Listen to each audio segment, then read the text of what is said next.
Hi friends, welcome to Sreedhar'scce Anantapuramu YouTube channel and welcome to our session, Editorial Analysis session. So what do we have in our session? So we start with the quote of the day. So Vivekananda gari quotes తీసుకుంటున్నామండి. తర్వాత one word substitutes ఉంటాయి daily. one word substitutes లో already మనము like few vocabulary complete చేస్తున్నాం. ఏమిటికి use అవుతాయి అనేది కూడా మనం డిస్కస్ చేసుకున్నాం. ఎస్ఐ కానిస్టేబుల్స్ తర్వాత ఈ ఎస్ఎస్సి రిలేటెడ్ కంపల్సరీగా సిహెచ్ఎస్ఎల్ ఆల్రెడీ నోటిఫికేషన్ కూడా పడింది. సో సిహెచ్ఎస్ఎల్కి అయితేనేమి సీజీఎల్ టైర్ 2లో అయితే అరౌండ్ మీకు 5 to 10 మార్క్స్ వరకు గ్రాప్ చేసుకునేటటువంటి అవకాశం ఈ వన్ వర్డ్ సబ్స్టిట్యూట్స్లో ఉంటుంది. So don't miss even single class అండి. So next editorial vocabulary. So ఈ టఫ్ వొకాబులరీ మీకు అర్థం కాని విషయం ఏంటంటే ఈ ఎడిటోరియల్స్ మీరు రెగ్యులర్గా వింటూ ఉండడం వల్ల ఏంటి ఉపయోగం అంటే సో లైక్ సివిల్స్ ఎగ్జామ్స్కి కూడా మీరు సో క్రాక్ చేసే విధంగా మీరు ట్రైన్ అవుతారు. ఎందుకు అంటే it might be an exaggeration, కానీ నేనేం చెప్పాలి అనుకుంటున్నానంటే వొకాబులరీ అనేటటువంటిదే పవర్. సో వొకాబులరీ అనేది మీరు సో ఫుల్ స్ట్రెంత్గా తయారైనారనుకోండి, ఏ పేపర్ అయినా ఎటువంటి ఎగ్జామ్ అయినా ఇంగ్లీష్ రిలేటెడ్గా మీరు భయపడాల్సిన అవసరము ఉండదు. నెక్స్ట్ ఎడిటోరియల్ అనాలిసిస్ అంటే దీంట్లో ఉన్నటువంటి వొకాబులరీలో మరి ఫ్రేజల్ వర్బ్స్, ఈరోజు మనం డిస్కస్ చేయబోయే ఎడిటోరియల్ ఫ్రేజల్ వర్బ్స్, ఇడియమ్స్, వాటితో పాటుగా సో టఫ్ వొకాబులరీ, వాటి పార్ట్స్ ఆఫ్ స్పీచ్ ఇవన్నీ డిస్కస్ చేయడం జరుగుతుంది. జస్ట్ ఒక పదం మాత్రమే తెలుసుకుని దాని మీనింగ్ తెలుసుకున్నంత మాత్రాన మనకి గుర్తుకుండిపోతుందా పదము అంటే గుర్తుకుండదు. సో దాని యొక్క ఇంపాక్ట్ అంటే దాని యొక్క అప్లికేషన్ తెలుసుకోవాలా. ఇప్పుడు ఇన్నోవేషన్ అంటే ఏంటో so like something like creativity, కానీ ఆ వర్డ్ని మనం సెంటెన్స్లో ఉపయోగించినప్పుడు అది తెలుసుకున్నప్పుడు మీకు ఒక యూసేజ్ అనేది ఐడియా వస్తుంది అనమాట. సో ఆ విధంగా ఆ పర్టికులర్ వొకాబులరీ ఎడిటోరియల్లో ఏ విధంగా అప్లై చేశారు అనేటటువంటి దాన్ని బేస్ చేసుకుని అనాలిసిస్ చేయడం జరుగుతుంది. And last but not the least test of the day కూడా ఉంటుంది. టెస్ట్ ఆఫ్ ద డే అంటే like simple techniques, tips, techniques so ఏ విధంగా యూజ్ చేయొచ్చు మనము ఎగ్జామ్ పాయింట్ ఆఫ్ వ్యూలో తెలుసుకుంటున్నాం. ఇక ఈరోజు కోట్ ఆఫ్ ద డేకి వచ్చినట్టయితే do one thing at a time and while doing it put your whole soul into it to the exclusion of all else. So ఇక్కడ point ఏంటంటే so multitasking అంటారు, మనం దాంట్లో famous అనమాట. ఏంటి multitasking అంటే like so ఇప్పుడు mobile phone చూసుకుంటూ ప్రిపేర్ అవుతూ నిద్రపోతూ ఉండడము, తింటూ టీవీ చూడటము, టీవీని చూస్తూ ప్రిపేర్ అవుతూ ఉండడం, ఇలాంటి మల్టీ టాస్కింగ్లో మనం బాగా ఫేమస్. కానీ సో ద థింగ్ ఈజ్ మీరు ఏది చేసినా ఒక్కొక్కసారి మాత్రమే ఒక థింగ్ మాత్రమే చేయండి. సో నెంబర్ ఆఫ్ థింగ్స్ ఒకటేసారి చేయడం వల్ల ఏ దాని మీద కూడా పర్ఫెక్ట్ ఫోకస్ అనేది చేయలేకపోతారనమాట. సో ద థింగ్ ఈజ్ అది కూడా ఒక్కటి చేసేటప్పుడు, ఇప్పుడు మీరు టీవీ చూస్తున్నారా మనస్ఫూర్తిగా చూడండి, తింటున్నారా మనస్ఫూర్తిగా తినండి, మొబైల్ చూస్తున్నారా మనస్ఫూర్తిగా చూడండి. The thing is don't multitask, okay? So if it is necessary to you. So the thing is here, next thing is whole soul, put your whole soul into it, complete soul దాంట్లో పెట్టండి. అంటే మీరు focus concentration అంతా కూడా ఆ particular thing మీదనే పెట్టి so remaining అన్నీ పక్కన పెట్టేసేసి దాని మీద మాత్రమే ఫోకస్ చేయడం వల్లనే దాని యొక్క ఎసెన్స్ మీరు దాని యొక్క ఫ్రూట్ మీరు తీసుకోగలుగుతారు తప్పించి సో మల్టీ టాస్కింగ్ చేయడం వల్ల ఉపయోగం ఏమి ఉండదు. The thing is very clear, focus on only one thing at a time. Next ఇక వన్ వర్డ్ సబ్స్టిట్యూట్స్ ఈరోజు తీసుకున్నట్టయితే జీఈఆర్ రూట్స్ కూడా మనం ఇక్కడ డిస్కస్ చేస్తున్నాం. రూట్స్ ఎంత యూజ్ అవుతాయి అనేది మీకు అంటే లైక్ వింటూ ఉన్నటువంటి వాళ్ళకి సో డెఫినెట్లీ బెనిఫిషియల్. వినని వాళ్ళకి నేను ఏం చెప్తున్నాను, వినని వాళ్ళకి ఎట్లా నేను చెప్పలేను, మీరు చెప్పండి యూస్ఫుల్గా ఉంటాయి ఈ క్లాసెస్ అని చెప్పేసి రూట్ బేస్డ్గా అప్లికేషన్ డిస్కస్ చేస్తున్నాం. One word substitutes, idioms, phrasal verbs ప్రతి ఒక్కటి యొక్క సింపుల్ టాస్క్లోనే మనం వితిన్ హాఫ్ అన్ అవరే మనం ఫినిష్ చేసుకొని మన వర్క్స్లోకి వెళ్ళిపోతున్నాం. ఎంత యూస్ఫుల్ అనేది మీకు వినేటటువంటి వాళ్ళకి, రెగ్యులర్గా వాచ్ చేసేటటువంటి వాళ్ళకి ఆల్రెడీ అర్థమైపోయి ఉంటుంది. రిమైనింగ్ మీ ఫ్రెండ్స్కి కూడా డెఫినెట్గా షేర్ చేయండి. జెరాంటాలజీ, సో ఈ జీఈఆర్ అనేటటువంటిది ఏజ్, ఎస్పెషలీ ఓల్డ్ ఏజ్ రిలేటెడ్గా ఇది యూజ్ చేస్తారు. సో ఏజింగ్ రిలేటెడ్ ఆస్పెక్ట్స్కి సంబంధించినటువంటి స్టడీనే జెరాంటాలజీ అని అంటారు. తర్వాత the science of time order. So ఇక్కడ ఇంకొక రూట్ కూడా చెప్తూ ఉన్నాను, క్రానిక్ ఇవ్వడిన్నారు కదా. So which last for a long time, ఎక్కువ కాలం ఉండేటటువంటి దాన్ని క్రానిక్ అంటారనమాట. So chronology, so study of science of time order, chronological order అని వింటూ ఉంటాం హిస్టరీలో. సో అంటే ఏది ఏ సందర్భంలో ఏ సంవత్సరంలో ఏది జరిగింది అనేటటువంటి ఒక ఆర్డర్ని క్రొనలాజికల్ ఆర్డర్ అని చెప్పడం జరుగుతుంది. So that kind of thing chronology అని అంటారు. స్టడీ ఆఫ్ రిలీజియన్ ఇది ఆల్రెడీ వచ్చింది. Theology is related to religion and also god, దేవుడికి సంబంధించి, తర్వాత రిలీజియన్కి సంబంధించి. Next science of human development, human anthro, LOGY study of human development. Anthro అనేటటువంటి దాన్ని బేస్ చేసుకుని మళ్ళీ నెంబర్ ఆఫ్ వస్తాయి. Philanthropist, misanthrope. సో ఫిలాంథ్రపిస్ట్ అంటే who loves human kind, misanthrope who hates human kind. So anthro అనేది human బీయింగ్స్కి related అని చెప్పి గుర్తుపెట్టుకోవడానికి ప్రయత్నం చేయండి. ఇక ఎడిటోరియల్ వొకాబులరీకి వచ్చినట్టయితే, సో ఫస్ట్లోనే ఫ్రేజ్తో స్టార్ట్ చేస్తూ ఉన్నాము. Fight shy of, so to try to avoid something, so avoid చేయడము, దాన్ని సో అవాయిడ్ చేసే దానికి ప్రయత్నం చేయడం అనమాట. సో రిలక్టెంట్గా ఉండడము, అన్విల్లింగ్గా ఉండడము, సో హెసిటెంట్గా ఉండడము. ఫైట్ షై ఆఫ్ అంటే అవాయిడ్ చేయడానికి ప్రయత్నం. షై అంటే ఏంటి? సిగ్గుపడడం, చేయడానికి సో ఇష్టం లేకపోవడం అనే మీనింగ్తో మనం తీసుకోవచ్చు. Bilateral, unilateral, bilateral, trilateral, multilateral. So unilateral అంటే ఓన్లీ వన్ కంట్రీస్ డెసిషన్స్ మీద ఆధారపడి ఉంటుంది. బైలేటరల్ అంటే 2 గ్రూప్స్ కానీ 2 కంట్రీస్ కానీ ఇన్వాల్వ్ అయి ఉంటాయి. ట్రైలేటరల్ అంటే 3 కంట్రీస్ ఇన్వాల్వ్ అయి ఉంటాయి. మల్టీలేటరల్ అంటే మోర్ దాన్ 3 కంట్రీస్ ఇన్వాల్వ్ అయి ఉంటాయన్నమాట. నెక్స్ట్ ప్రెసిడెంట్ ఎలెక్ట్ అంటే అర్థం ఏంటి? ఆ వర్డ్ వస్తుంది అనమాట. ప్రెసిడెంట్ ఎలెక్ట్ అంటే అర్థం ఏంటంటే ఎలెక్ట్ అయి ఉంటారు, ఇంకా సో పూర్తిగా పవర్లోకి అంటే ఇన్స్టాల్ అయితే అయి ఉంటారు, అలాంటి వాళ్ళని ప్రెసిడెంట్ ఎలెక్ట్ అని అంటారు. ఇక్కడ నెక్స్ట్ ట్రాన్సిషన్ ఏంటి? Presidential candidate winnowing the election, inauguration ceremony is known as the transition. So ఈ ఇనాగరేషన్ సెరమనీకి ఎలక్షన్కి మధ్యలో ఉన్నటువంటి గ్యాప్ని, ఆ యొక్క పర్టికులర్ టైంని ట్రాన్సిషన్ టైం అని అంటారనమాట. The transition is run by the president elect's non profit transition team which is separate from the campaign and its own staff and budget and has its own staff and budget. The transition marks the beginning of the complex task of a president-elect taking over the administration of the federal government. So ఈ మధ్యలో ఉన్నటువంటి ఈ time గ్యాప్ని non profit association team అనేటటువంటిది run చేస్తుంది అన్నమాట. So ఇది కంప్లీట్గా క్యాంపెయిన్ నుంచి సపరేట్గా ఉంటూ తనకి సెల్ఫ్ స్టాఫ్ తర్వాత బడ్జెట్ కూడా అలాట్ చేయించుకోబడి ఉంటుందన్నమాట. సో అండ్ ఇంకోటి, ఈ ట్రాన్సిషన్ ఎలాంటిది? ఒక కాంప్లెక్స్ టాస్క్. ఏంటి? సో ప్రెసిడెంట్ ఎలెక్ట్ స్టేట్ నుంచి అడ్మినిస్ట్రేషన్కి వచ్చేటటువంటి ఒక పర్టికులర్ టైం పీరియడ్నే ఈ ట్రాన్సిషన్ పీరియడ్ అని అంటారు, ప్రెసిడెన్షియల్ ట్రాన్సిషన్ అంటారు. Next read out. ఏంటి రీడ్ అవుట్? నౌన్గా యూజ్ చేస్తున్నారు. మామూలుగా హే రీడ్ అవుట్ అది కాదు, ఇది నౌన్గా యూజ్ చేస్తున్నారు. Official statement summing up the main points of a meeting, phone call between 2 leaders. So ఒక అఫీషియల్ ఫోన్ కాల్ కావచ్చు, స్టేట్మెంట్ కావచ్చు, మొత్తం పాయింట్స్, మీటింగ్ పాయింట్స్ అన్నిటినీ కుమికూర్చినటువంటిదే ఈ యొక్క రీడౌట్ అని అనడం జరుగుతుంది. Next Indo Pacific reason. ఏంటి ఇండో పసిఫిక్ రీజన్ అంటే? సో ఇండియాకి Pacific refers to the confluence of the Pacific and the Indian ocean and Pacific ocean which interconnect in south east Asia. So దాని convergence, so దానికి సంబంధించినటువంటి ఒప్పందాలకు రిలేటెడ్గా ఆ రీజన్ని Indo Pacific reason అని అంటారు. At home, so it's sort of phrase. Finally I'm at home, that means I'm in my own country. Drop మామూలుగా అంటే కింద పడేయడము. సో కాంటెక్చువల్గా డిఫరెన్స్ వచ్చేటటువంటి అవకాశం ఉంటుంది. బ్యాంకింగ్ రిలేటెడ్ వాళ్ళు అదే చాలా జాగ్రత్తగా ఉండాల్సినది. మీరు జస్ట్ తెలిసినటువంటి పదాన్ని మీనింగ్ బేస్ చేసుకుని ఆన్సర్ పెట్టేస్తే తప్పే అవకాశం ఉంటుంది. కాంటెక్చువల్గా అంటే సెంటెన్స్లో దాని యొక్క మీనింగ్ ఏ విధంగా ఉంది అనేటటువంటి దాన్ని బేస్ చేసుకుని మీరు చేయాల్సి ఉంటుంది అనమాట. సో డ్రాప్ ఎక్స్క్లూడ్ చేయడం కావచ్చు, డిస్కార్డ్ చేయడం కావచ్చు, ఎక్స్పెల్ సంథింగ్ కావచ్చు, ఇలాంటి డిఫరెంట్ మీనింగ్స్ వస్తాయి.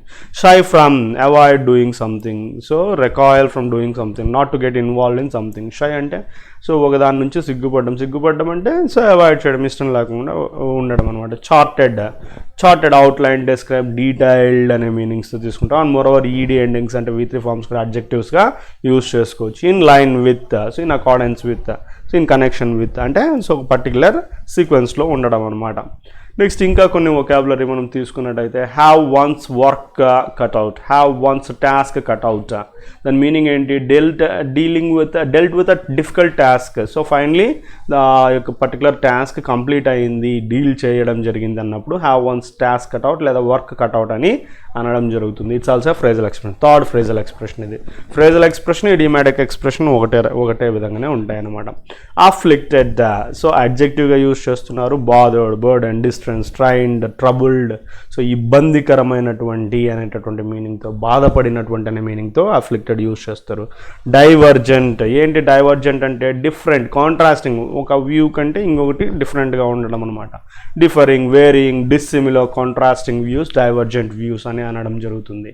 Next unveil, unveiled, unveiled. So ఏదైనా ఒకటి ఓపెన్గా తెలియజేయడం, మేక్ సంథింగ్ పబ్లిక్, ప్రజెంట్ చేయడము, డిస్క్లోజ్ చేయడం. Revival, revive, revived, revived verbs అవుతాయి. రివైవల్ అనేది నౌన్ అవుతుంది. సో ఏంటి, ఇంప్రూవ్మెంట్, రెస్టరేషన్, రీఎస్టాబ్లిష్మెంట్, పూర్వపు స్థితికి చేరుకోవడం, అంటే పాజిటివ్గా తీసుకోవాలి. నెక్స్ట్ ఆత్మనిర్భర్ భారత్ అభియాన్ లేదా సెల్ఫ్ రిలయంట్ ఇండియా మిషన్ అంటే ఏంటి అంటే ఇది ఒక special economic package of especially 20 lakh crore rupees by the Indian government for what, to tide over the COVID-19 crisis, and it would focus on land, labor, liquidity and loss, and it would benefit laborers, farmers, honest taxpayers, MSMEs and cottage industry. This economic package would be around 10%, the 10% of India's GDP లో 10% ఈ package ఉందన్నమాట. Make clear, you are making something clear means you are explaining, you are elucidating. It might be a new term to you. Clarify చేయడం. Assess చేయడము, assessed ఏంటి, appraise, evaluate, analyse చేయడము. Detrimental ఏంటి, detrimental అడ్జెక్టివ్గా use చేస్తున్నాం. Undesirable, unfavourable, counter productive, opposite in nature, negative అనమాట. Harmful effects, so detrimental అని అంటాం అనమాట. Next so international solar alliance ఏంటి, ప్యారిస్ అగ్రిమెంట్ అంటే ఈ climate related agreement. International solar alliance ఏంటి, 121 కంట్రీస్ ఇండియా చేత ఇనిషియేట్ చేయబడి 121 కంట్రీస్ మెంబర్ కంట్రీస్గా ఉన్నటువంటి అలయన్స్ ఇంటర్నేషనల్ సోలార్ అలయన్స్. ఏంటి, most of them being sunshine countries which లై either completely or partly between the Tropic of Cancer and the Tropic of Capricorn. It is working towards making solar energy available 24/7 at affordable cost to all.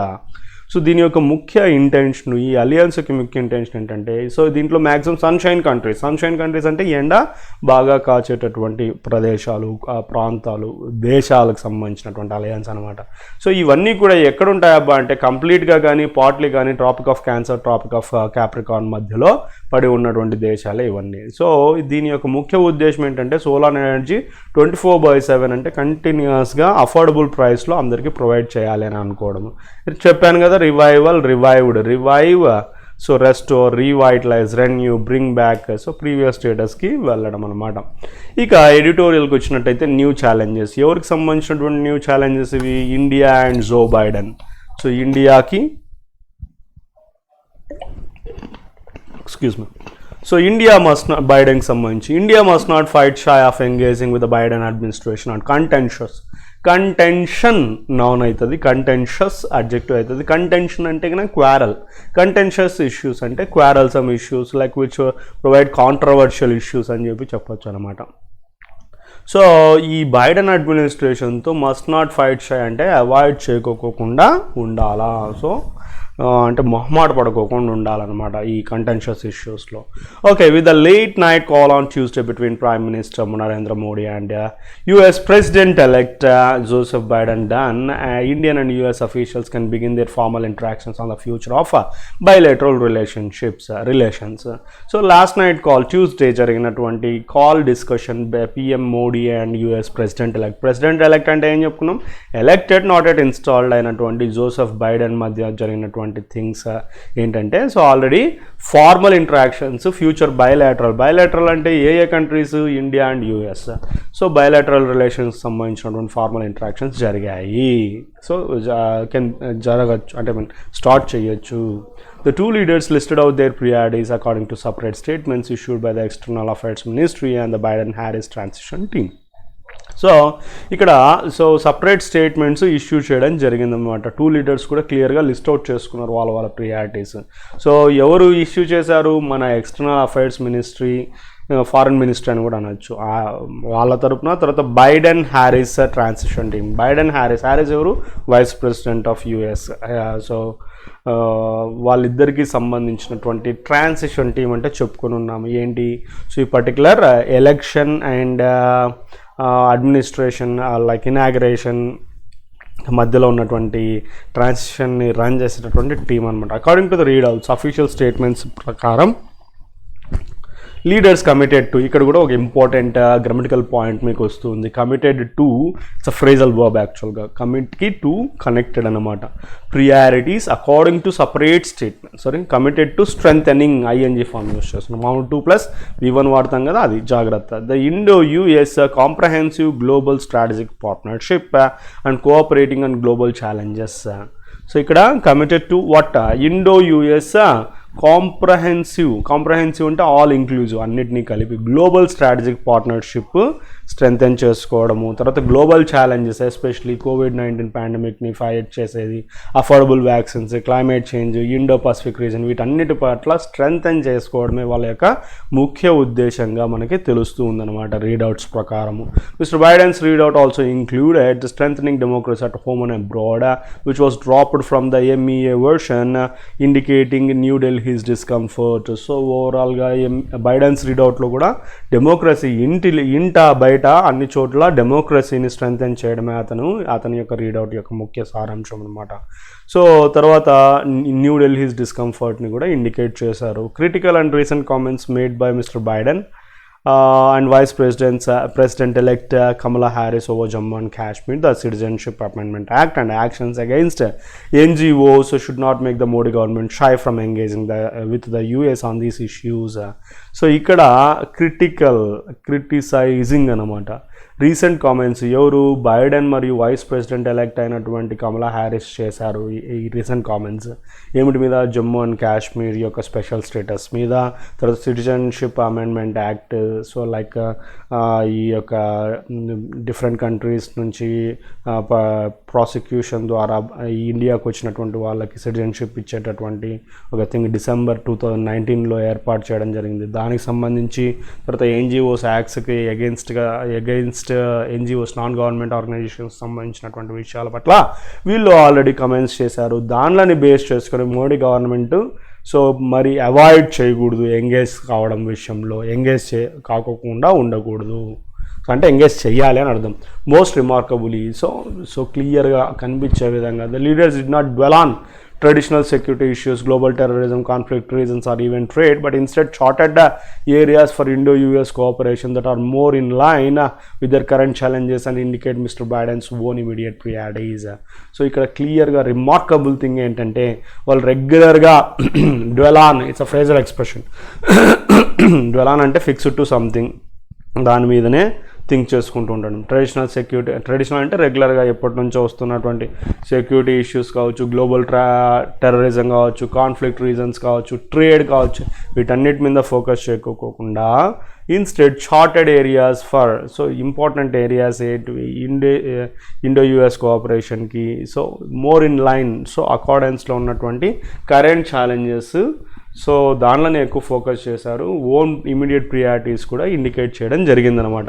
On COVID-19 mister Biden mister Modi have their work cut out given that the US over 11 million cases and India over 8 million cases remain the top 2 worst affected countries and showing daily increases. So ఇక్కడ COVID-19 విషయానికి వచ్చినట్టయితే Biden కానీ మోడీ గారు కానీ so have their work cut out. ఏం చెప్పుకున్నామండి, have their work cut out అంటే so to deal with a difficult task అని చెప్పుకొని ఉన్నాం. హ్యావ్ దే ఎక్కడుంది, so their work cut out given that. So given అనేది ఇక్కడ ప్రిపోజిషన్గా యూస్ చేస్తున్నాం. కన్సిడరింగ్ దట్, సో ఏమిటిని కన్సిడర్ చేసి వాళ్ళు డిఫికల్ట్గా టాస్క్తో డీల్ చేశారని చెప్పొచ్చు. సో టోటల్ 11 million కేసెస్ యుఎస్లోను, ఇండియాలో 8 million cases. So top 2 worst affected కంట్రీస్గా రిజిస్టర్ చేయబడినాయి అండ్ షోయింగ్ ఇంకా ఇప్పటికీ డైలీ ఇంక్రీజెస్ కూడా చూపించడం జరుగుతుంది.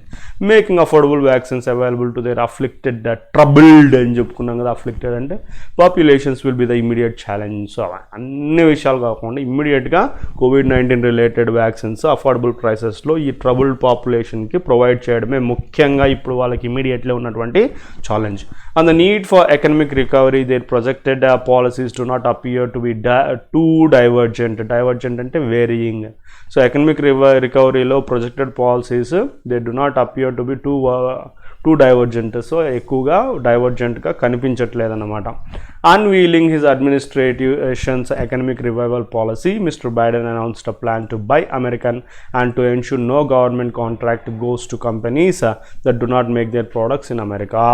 సో ఈ ఎకనమిక్ రివైవల్ పాలసీని తన యొక్క అడ్మినిస్ట్రేషన్ తరపున అన్వీల్ చేస్తూ బైడెన్ ఏం అనౌన్స్ చేశారబ్బా అంటే బై అమెరికన్ అనేటటువంటి ఒక ప్రిన్సిపల్ని అనౌన్స్ చేశారు. No government contract goes to companies, government contract ఏ కంపెనీస్ కూడా వెళ్ళవు ఏవైతే వాళ్ళ ప్రోడక్ట్స్ అమెరికాలో తయారు చేయవో అనేటటువంటి ఒక పాయింట్ని రైజ్ చేయడం జరిగింది. So the Modi government has already launched its Atmanirbhar Bharat program on similar lines, with External Affairs Minister S. Jaishankar making it clear that the globalized economy and trading arrangements have been assessed as detrimental to India's manufacturing industry. As detrimental.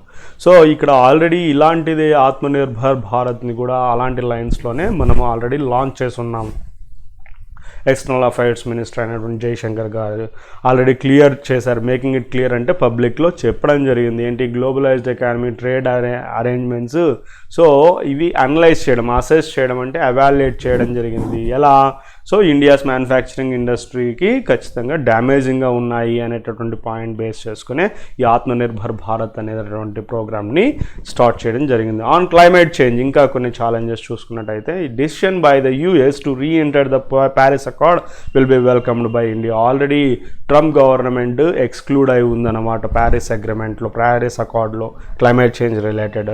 కానీ ఆ decision by the US to reenter, మళ్ళీ enter కావడం అనేటటువంటి విషయాన్ని India so హ్యాపీగా welcome చేస్తూ ఉంది. That is also hoping to promote cooperation on the international solar alliance that it cofounded in 2016 with France. So అంతేకాకుండా ఇండియా ఈ ఇంటర్నేషనల్ సోలార్ అలయన్స్లో కూడా అమెరికా పార్ట్నర్షిప్, కోఆపరేషన్, ప్రమోషన్కి ఇది యూజ్ అవుతుంది అని చెప్పి చెప్పుకోవడము జరుగుతుంది. 2016లో ఆల్రెడీ ఇది స్టార్ట్ చేయడం జరిగింది, కో-ఫౌండెడ్ చేయడం జరిగింది.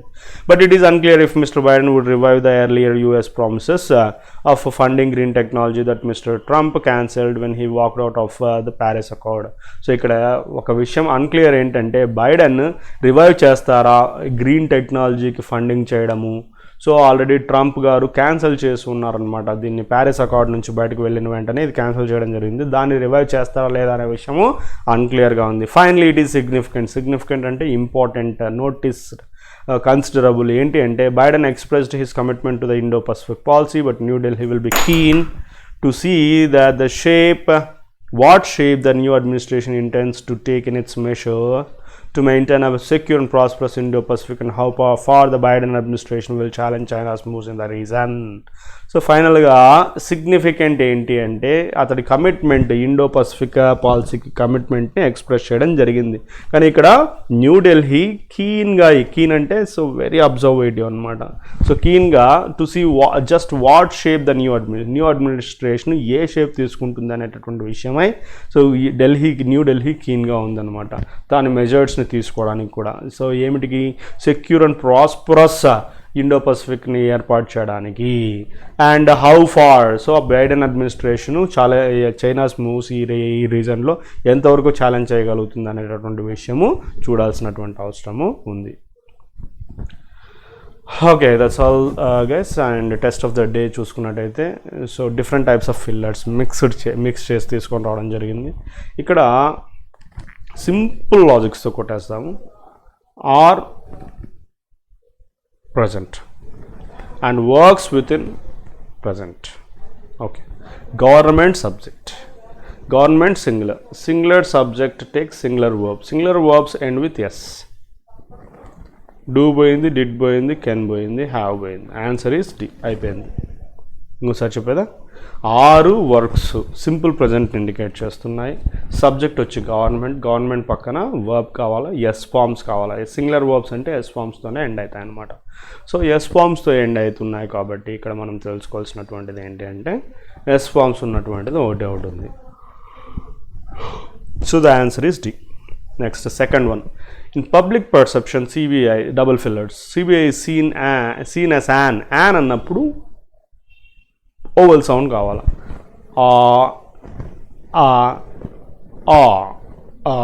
ఈ అన్నీ కూడా ఓవెల్ సౌండ్స్. సో కాబట్టి అన్నిటికీ ఛాన్సెస్ ఉన్నాయి. CBI season as an organisation, asset, office అంటే కాంటెక్చువల్గా చూడాలి. Arrangement, instrument, hold the political policy of the government and not much faith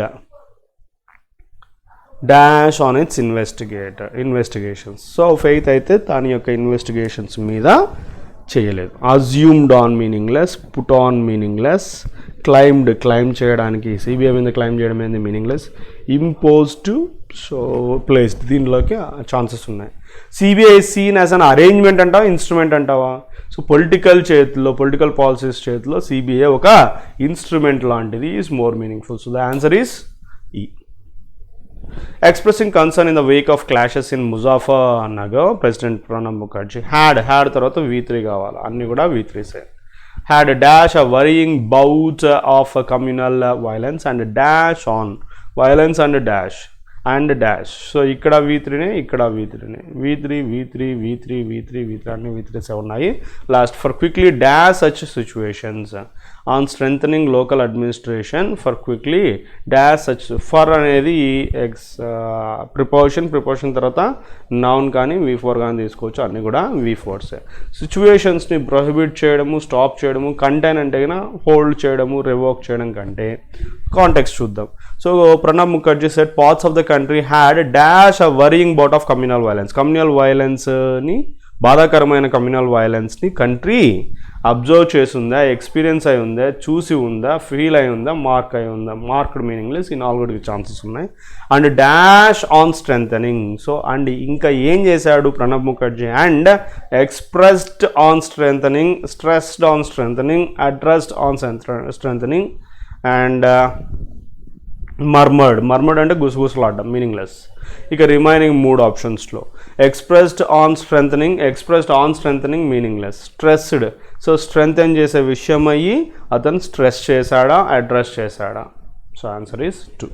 Stressed on strengthening and managing such situations. So next one. 2 days after Diwali, Delhi continued to be B plus V3 or V4. Anni V3 ఉన్నాయి. In a thick layer of smoke. Fog with smoke is called as smog. So ఆ layer of స్మోగ్లో ఇప్పటికీ కంటిన్యూస్గా నిండిపోయి ఉంది ఢిల్లీ అన్నమాట. So cover అయిపోయింది. క్యాప్సూల్డ్ కాదు, filmed, షెల్డ్, enclosed in కాదు, ఎన్వెలాప్డ్ ఇన్. సో మూత పడిపోయింది. It's a kind of expression అన్నమాట. Last one. His family has filed a dash for. File అన్న వెంటనే కంప్లైంట్స్, ఏ అన్నప్పుడు ప్లూరల్ ఫామ్ రాదు కదా. సో లిస్ట్, డాజియర్ కాదు, డాజియర్ అంటే కైండ్ ఆఫ్ ఫైల్ అన్నట్టు. సో రికార్డ్ కాదు, filed a petition is more meaningful. That's all guys. I hope you enjoyed watching the class. If you didn't subscribe to our channel, subscribe to our channel and forward to your friends. So దీని use short టైంలోనే maximum information grab చేసుకొని మీకు ఎగ్జామ్కి useful అయ్యే విధంగా ఈ యొక్క session మేము ప్లాన్ చేస్తున్నామండి. So anyways the last but not the least, don't forget to like. Thank you. Signing off.